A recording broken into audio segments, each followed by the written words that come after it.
All right, good morning, everybody. Welcome to ACAP Hall County. A few housekeeping things before we get started. The bathrooms are out this door. Take a left, and there's two on your left.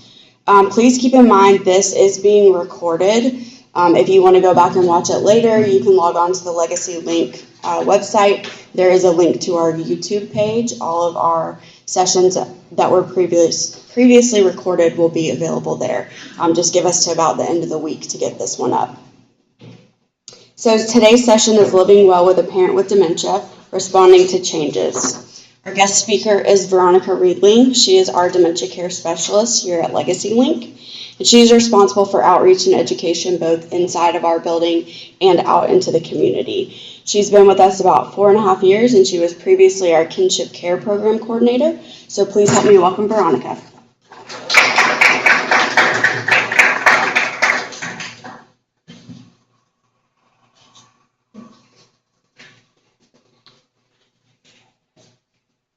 Hey there, good morning. Okay, so thank you for the warm welcome. As Elaine said, I'm Veronica Riedling, and I'm the kinship, oh my gosh, you tripped me up.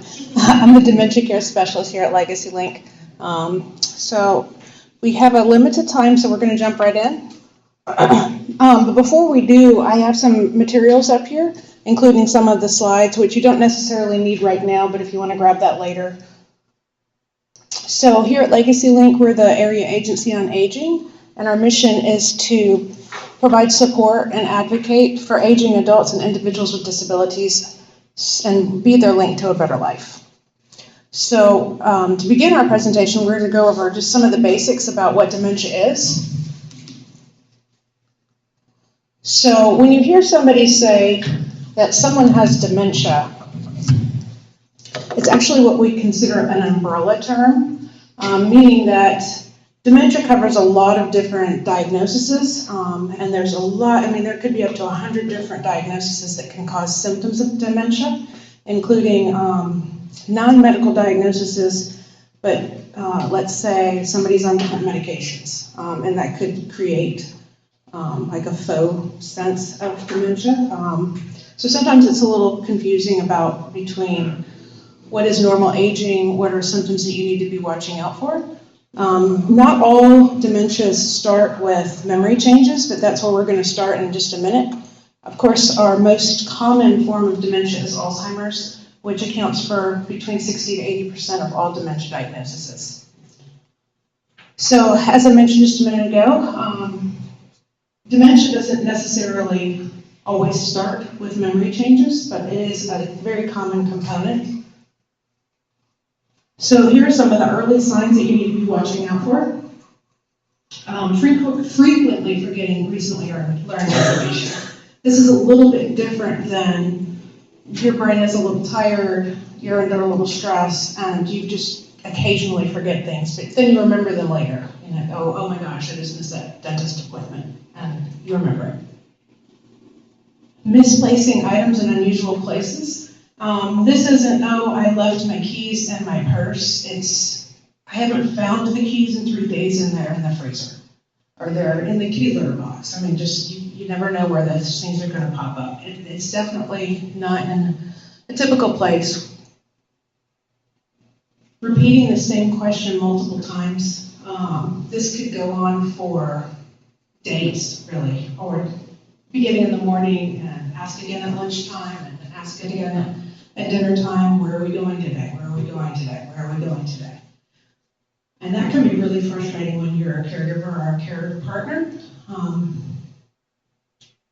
Struggling to follow a familiar recipe. If mom has been making her biscuits with nothing written down, she just has it in her head, and then all of a sudden she finds herself in the kitchen, not even sure where to find the flour, that's definitely a warning sign.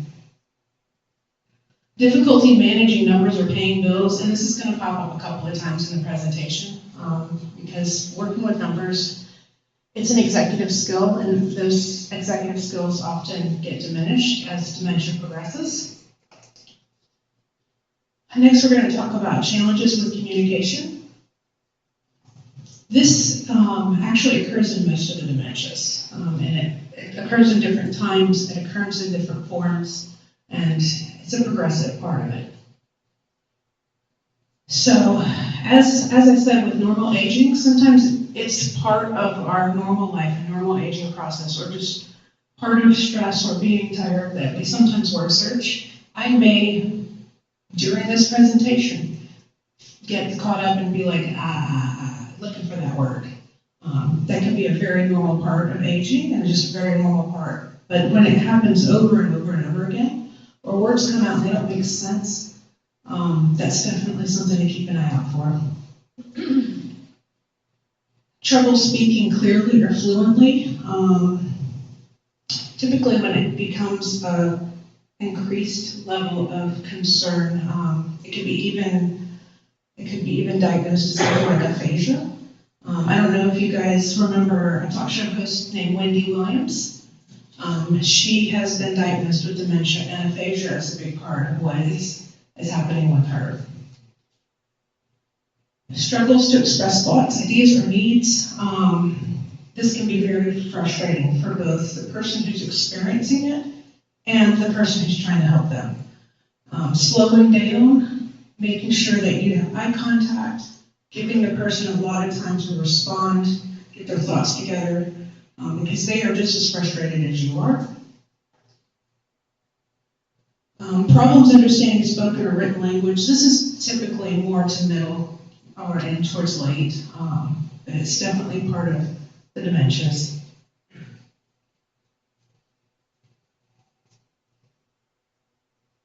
So also with most of the dementias, you eventually get changes in thinking and judgment.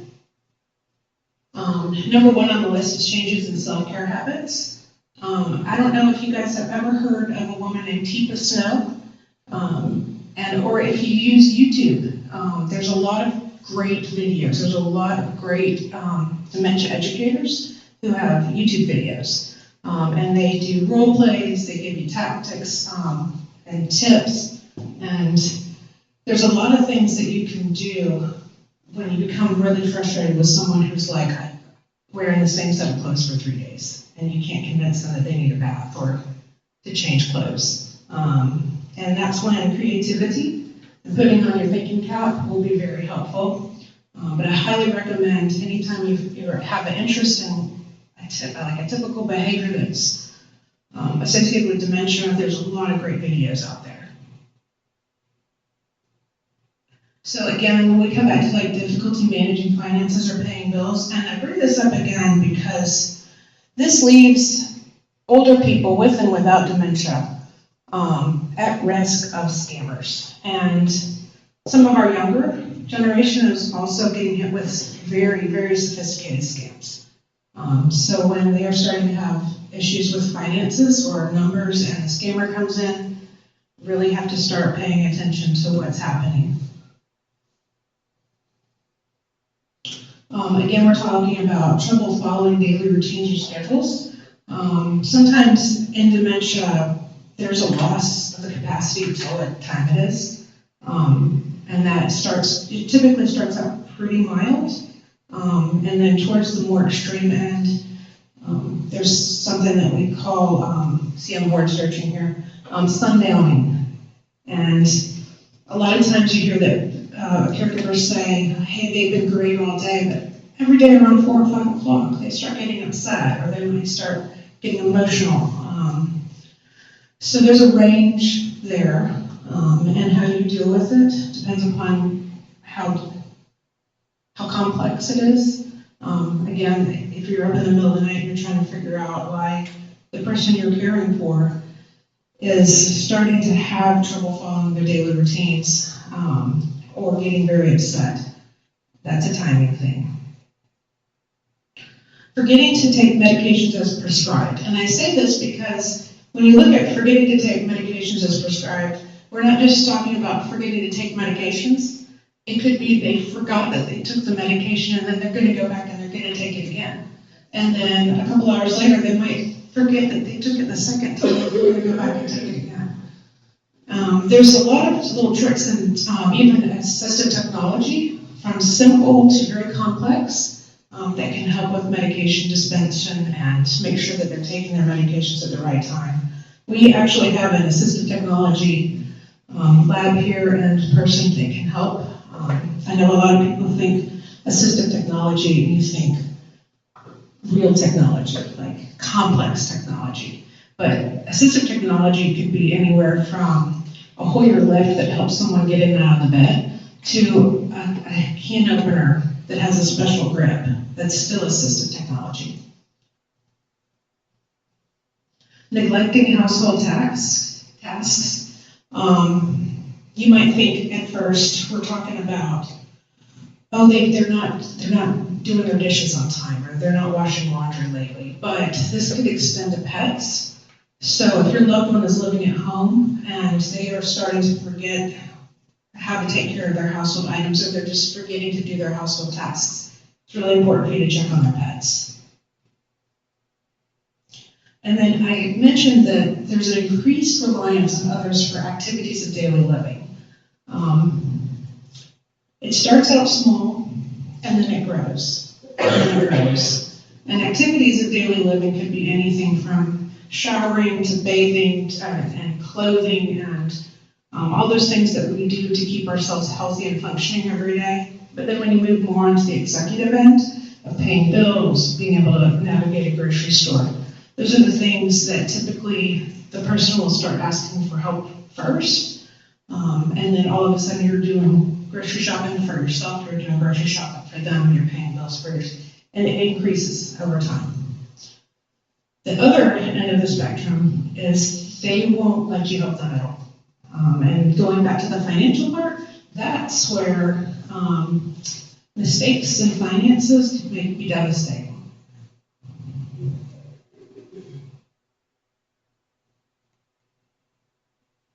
So I said earlier that I have some of my slides lifted over on the table. So I ran upstairs earlier and I was like, you know what, maybe you guys want to take this stuff home with you. As I mentioned earlier, like using note cards, cues, calendars, visual reminders, that can also be considered some of the technology that you can use. The simple technology, labeling a door, labeling the bathroom. Sometimes that can be very helpful. Incorporating alternative methods of communication. It's been proven that people with dementia have a slower response time, and sometimes you have to adjust the way that they understand your communication, and that's by slowing down. It's about getting in front of them, speaking slowly, speaking clearly, and not giving them a whole bunch of information really quick, and I'm going to go over here, and then we're going to go to the bank, and then we're going to do this and that. So give them the information, one piece of information at a time, slow down, let them digest it, and give them time to think about it before you move into a long laundry list of the daily activities that you're going to go to the zoo and you're going to go see Aunt Susan. Providing assistance with activities of daily living. Okay, and this, I'm going to come up a couple of times, such as bathing, dressing, and eating. Sometimes that goes back to looking at the home. You could do major modifications, you could do minor modifications. Like assistance with bathing may mean making sure that there's a grab bar, or just making sure that they are timely. So we'll talk more about the grab bar thing in a minute. Offering step-by-step prompts or demonstrations to guide tasks. So I'm going to put just a couple of you on the hot seat right now. If you needed to help someone remember how to make a peanut butter sandwich, what would the first step in your instructions be? Anybody want to participate and offer it up? Do you have an idea? Get your bread out and get all the ingredients together first. Okay, so she said get the bread out and get all the ingredients together. You got an idea?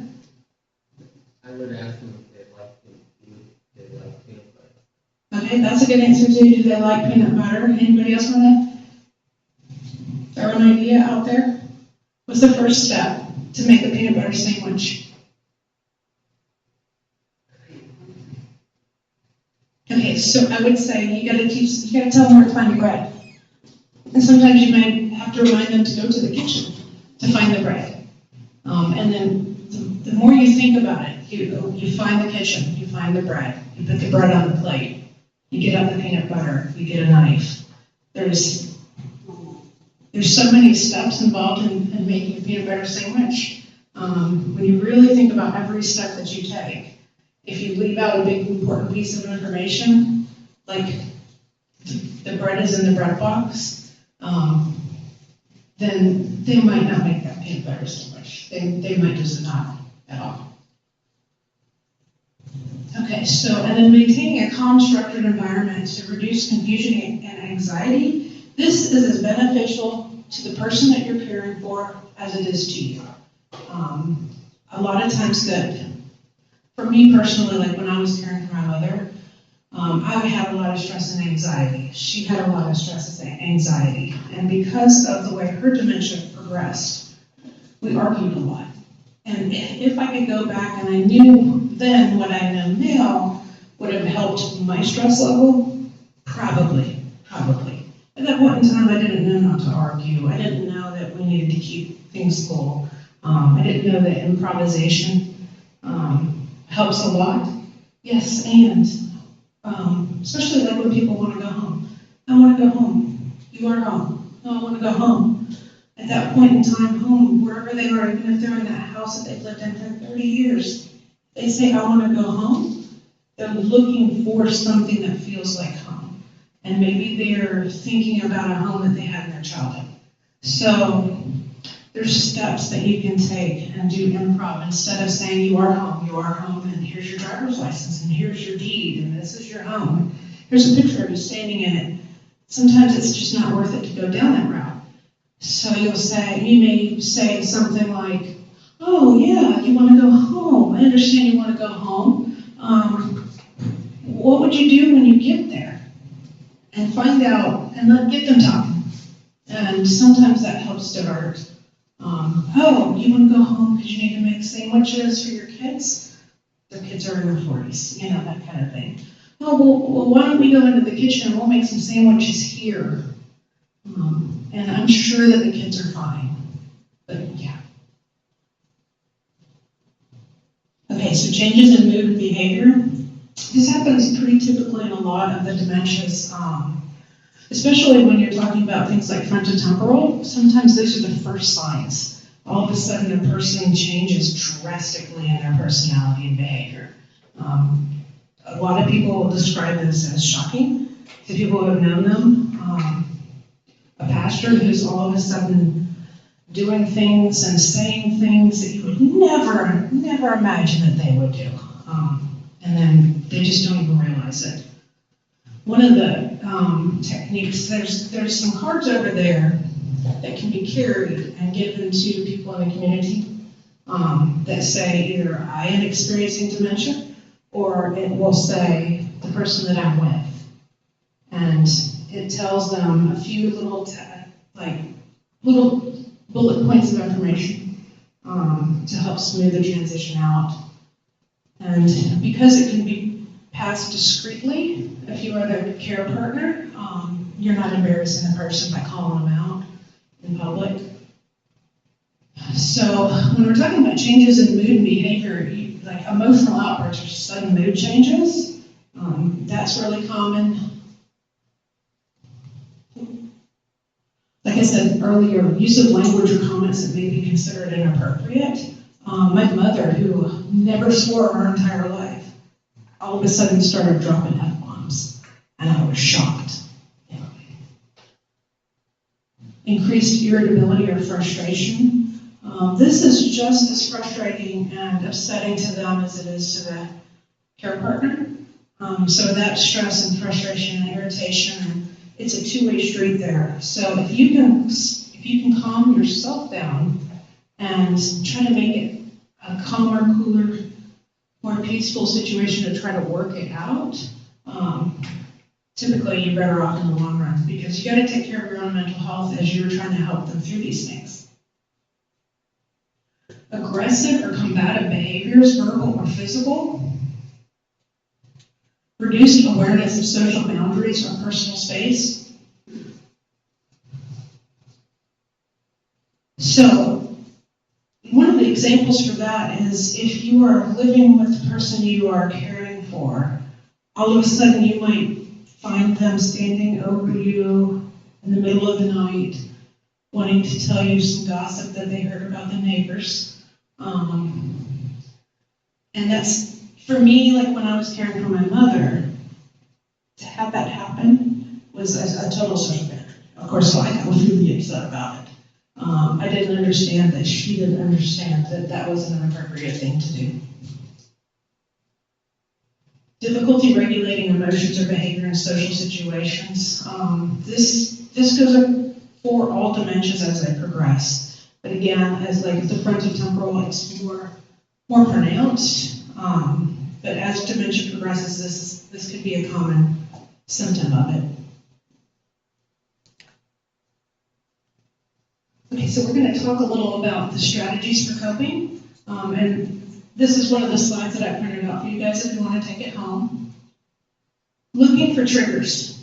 So if you're noticing patterns such as hunger, pain, fatigue, overstimulation, these are the things that you can reduce if you realize what the trigger is. Sometimes it's easier to have an outside set of eyes come in and help you find out what the trigger is. It might be something that you're like just don't even notice anymore because the garbage truck has been going by the house for 20 years. So you're used to that. But every Thursday, when that garbage truck goes by, it might be a trigger. And because you're immersed in it, having an outside set of eyes come in and put their investigative hat on and help you figure these out, you might be able to figure out what that trigger is. Maybe it's a TV show, maybe it's, there's a plethora of different things that could be a trigger for someone. And once you figure out what that trigger is, and when it happens, you can reduce that from happening again. Observing their nonverbal cues. All of their nonverbal cues, from their facial expressions to their body language, you can tell a lot. Behaviors is communication. And non-spoken behaviors through body language is also communication.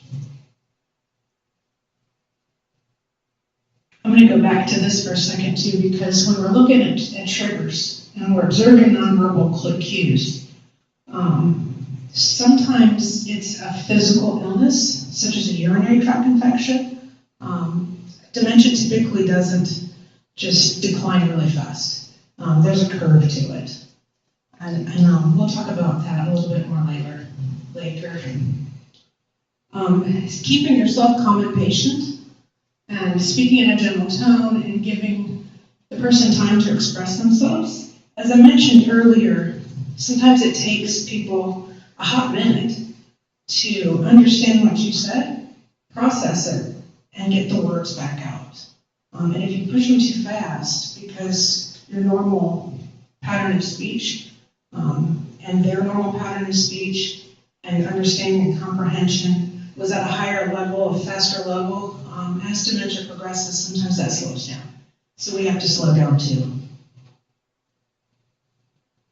Addressing the cause, adjusting the environment, whether it's the air conditioning, maybe it's bedding, maybe they're itchy in their clothes, whatever it is that you found when you put on your detective cap. Those are the things that you have the control to change. And as I said, sometimes you need to take them to the doctor.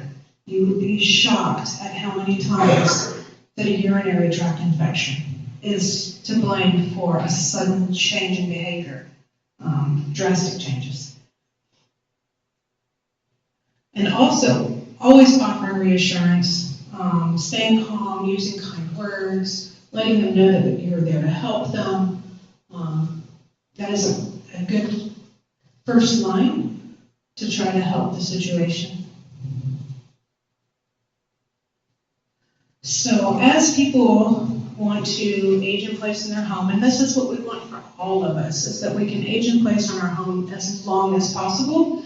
Looking for the safety issues around the home will help that. So the first thing that I would recommend is checking for fall hazards like loose ropes, clutter, or poor lighting. I have started doing this in my own home, not only because I have a child who has special needs. I'm trying to age in place in my home as long as possible. So I've actually started about 5 years ago thinking about things that I can change around my home for not only myself, but my visitors. So when we have company over, I'm not concerned about one of my guests tripping over that old area rug or the doormat that's sticking up in the corner. So I look for those things. Making sure that pathways and frequently used areas are clear and easy to navigate. I'm gonna go with the, okay. All right, one of the things I want to make a point with here, if your loved one, the person that you're helping care for, has a very cluttered home, sometimes going in and clearing things out, like this is just junk, Grandma, you can't just junk.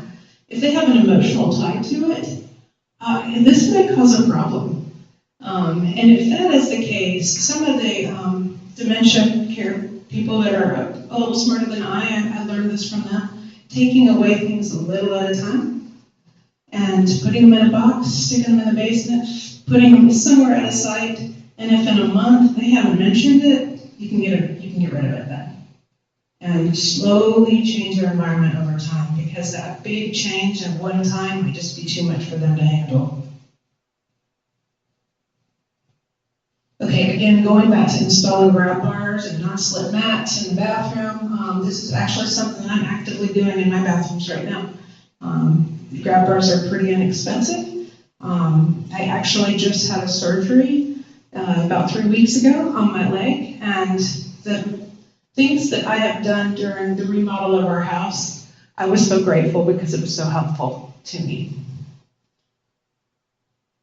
Ensuring that smoke detectors and carbon monoxide alarms are working. So this is really important if your loved one or the person you're caring for is still in the home independently.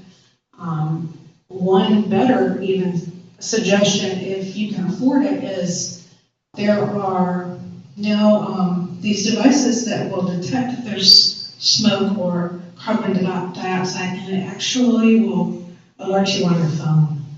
So if you're at work and the person you're caring for is at home, you can see on your phone that it's going off. Another technique that some people have used, maybe even in conjunction with this, is a thing like any kind of camera that you can look in on the house. We have Alexas, and some of them have cameras on them. So you can look in from your phone and find out what's happening. Find out if it's a false alarm, make sure that they're not falling down, and check on them. Some devices you can talk to while home, depending upon the person that you're working with, that may freak them out, or that might be something that they get used to. Yeah. So keeping medications, cleaning supplies, and sharp objects safely stored. Again, this goes back to them taking medications inappropriately because they don't remember, or they want to take it again. Or sometimes people who have been taking care of their medications for years will resist this because they want to know where it is. There are some techniques to kind of pass that over, whether it's Tic Tacs in a pill bottle, just so they know that that's there. But keeping that out of sight, if you're concerned about them taking it correctly, is a really good step to take. And going back to the technology that can help that, there are dispensers, I don't know how much they cost, but they will only release the medication at the appropriate time, and they'll only do it in the quantity that it's programmed to do. Sometimes that's a little harder with older people who aren't used to modern technology, but the face of our aging population is changing.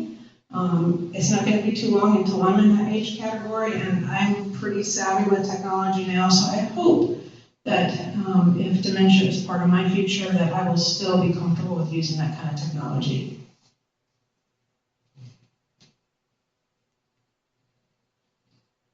Okay, so also, when people are having trouble navigating, labeling things and doors and rooms to reduce wandering and confusion, I hear a lot of people talk about this happening at night. They wander into a closet instead of the bathroom. So there's that's a potential thing that you could do. You could label the door bathroom, or they're having trouble navigating to get to the bathroom at night because there might be a light issue. So one of the things that I have done for my house is I got a motion censored light that goes under my bed. So when my feet hit the floor or my husband's feet hit the floor, this little light comes on. I love it. It's great.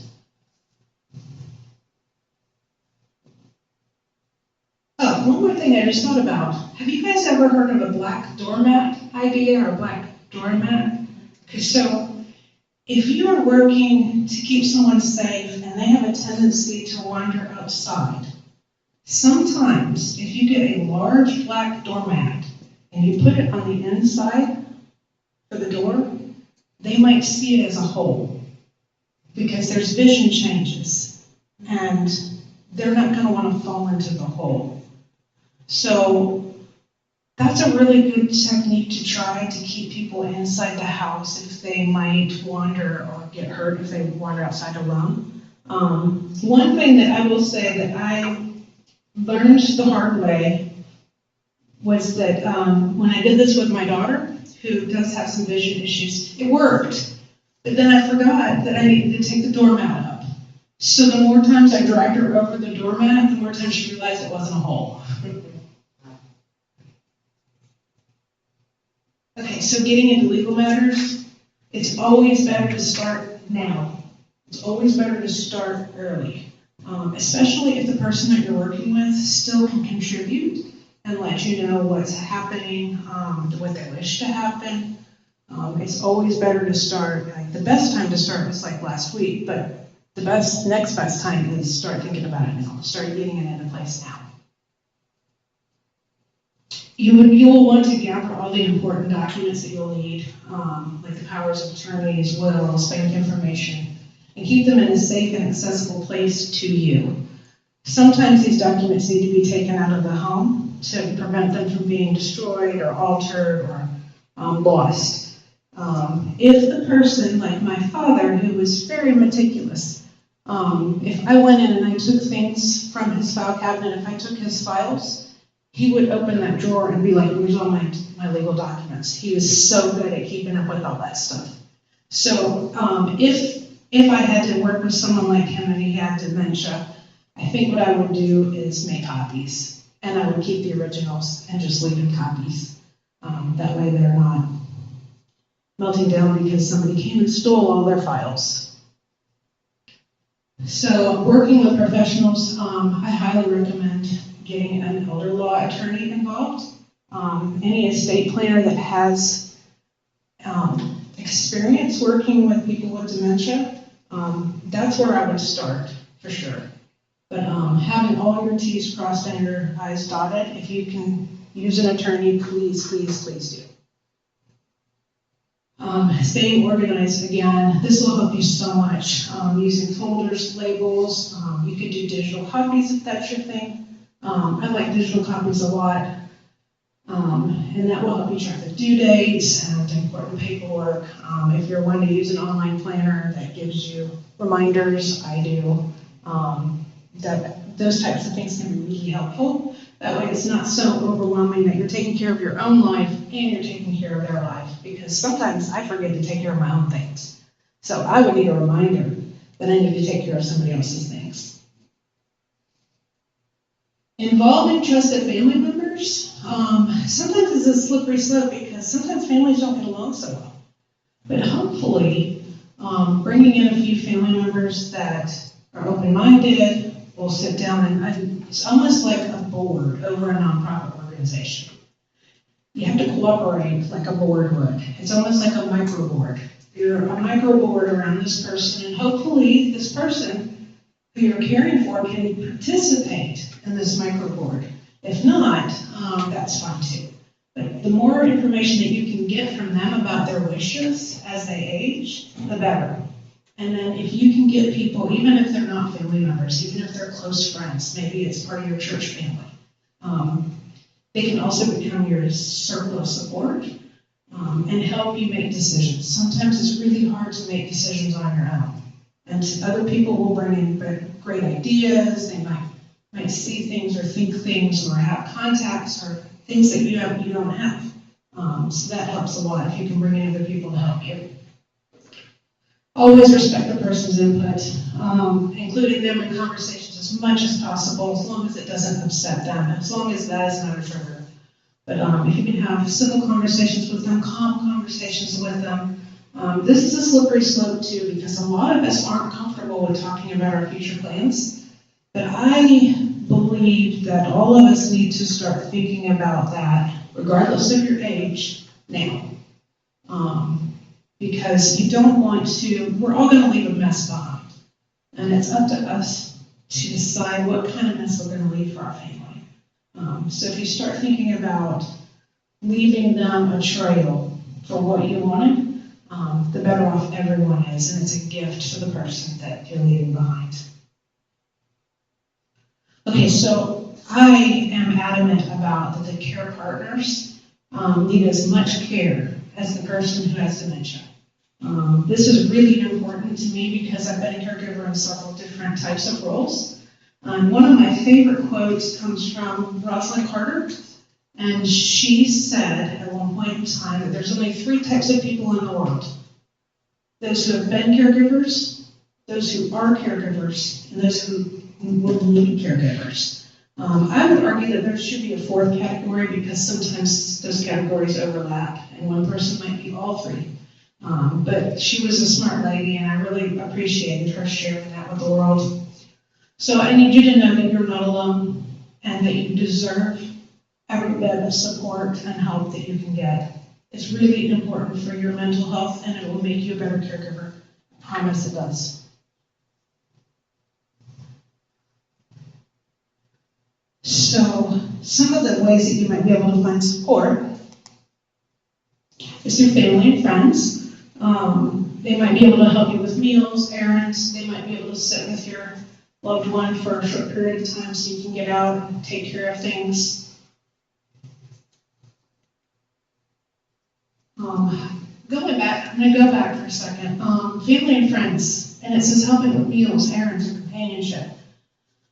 Have you ever had a time in your life when you really kind of needed help, and your community circle, your family circle, your church family, or whatever, they're kind of seeing that you need help, and they might call you up on the phone and they'll be like, "Can I do anything for you?" And you're like, "Yeah, no, I'm good." They don't know what you need. They just don't. So if you give yourself permission, if someone offers to help you, don't leave it up to their imagination to what you need. If they are offering you help, say, "Sure, could you pick up those prescriptions? I know you're going through town anyways." Yeah. Give people the opportunity to help you. There are paid income caregivers. Sometimes it depends upon your insurance, or if they have a Medicaid waiver, or if there's money set aside for this. But bringing an in-home caregiver and to give you a break, that can help a lot. There are adult day programs, and these are typically safe and socially engaging places. Some people will never feel like they fit in. Some people will love it every single day of their lives. Places like our senior centers, it is just as different as the combination of people in this room right now. So if you go to one senior center, you've been to one senior center. So I implore you to visit and find out what they have to offer. I've seen some really, really engaging programs at senior centers, like quilting and sewing and painting and bird watching and gardening. And so there are a lot of things that people can get plugged in with and engaged with, and it's a lot of fun. It can be a whole lot of fun. But that will depend upon what your loved one is open to. There are residential care communities, and that will give them 24 hours of support when you can't take care of them at home. But we hope that that's a last resort. We hope that you'll be able to keep them in home as long as possible. But if not, it's okay. It's not something that you should feel worried about if you get to that point. But before you get to that point, I hope you know that there are respite services available. And depending upon where the area of need is and what the resources are in that community, insurance, waivers, there's all kinds of different things that go into how to find respite services. We even have people here at Legacy Link that can connect you with information and support. Our ADRC team is fantastic at helping people find things out. Some of the additional resources that we often share, and I just mentioned that we have ADRC here. That is the short for Georgia's Aging and Disability Resource Connection. There is ADRC all over the state. We happen to have in-house ADRC counselors here. So ADRC is your access point to services and resources related to aging and disabilities. Again, our ADRC counselors are fantastic. We have a database specialist here that can help pull up pretty much anything that you want. There's a lot of data out there, and having someone help you sort through it is sometimes all the help you need, but ADRC can get you going in the right direction for sure. We closely partner with the Alzheimer's Association. There is a 24-hour, 7-day-a-week hotline.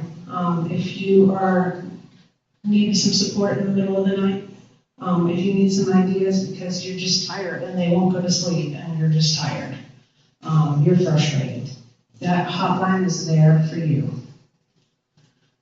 There's also a DBHDD, which is the Georgia Department of Behavioral and Developmental Disabilities. I don't know a lot about the specifics of what they provide for older adults, but I know it can range from in-home services to out-of-home services. They may be able to offer you some respite. They are a big support place that you can get information about what's available.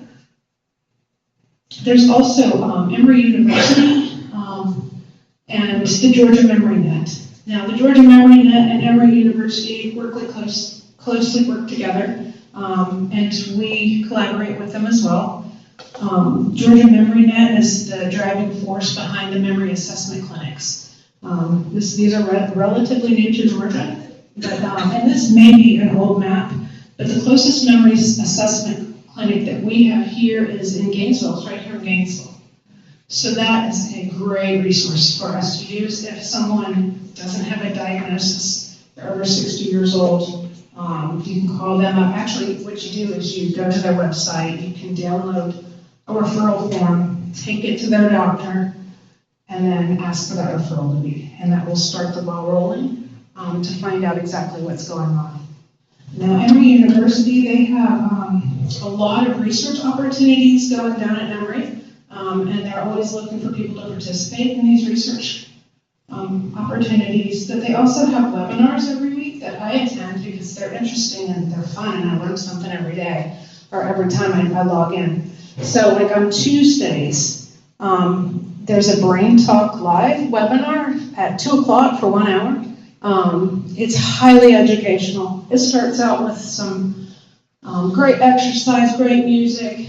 They get your blood moving, and then they'll have a guest speaker come in and talk to you about different topics. It's fun. And then on Wednesdays is the Cognitive Empowerment Program. I believe it is also at 2 o'clock. There's no charge. They don't ask for a lot of personal information, but I do believe that they ask for like a pre-registration, and then they'll send you the Zoom link or I think it's Zoom that they use. But they're definitely worth checking out. Great source of information and support. And then the Georgia Memory Net, I have some things over there from the Georgia Memory Net about what to expect if you're going to go to a memory assessment clinic. And then there's some examples of what the intake forms look like. Some of them are stapled on the wrong side, so just be cognizant of that when you go to pick them up. That was printer error on my part. So those are my go-tos for support, but you'll be amazed once you start really opening up your mind to where support can come from, and bringing in other people to think about where can I find another source of support? Where can I find an unusual source of respite?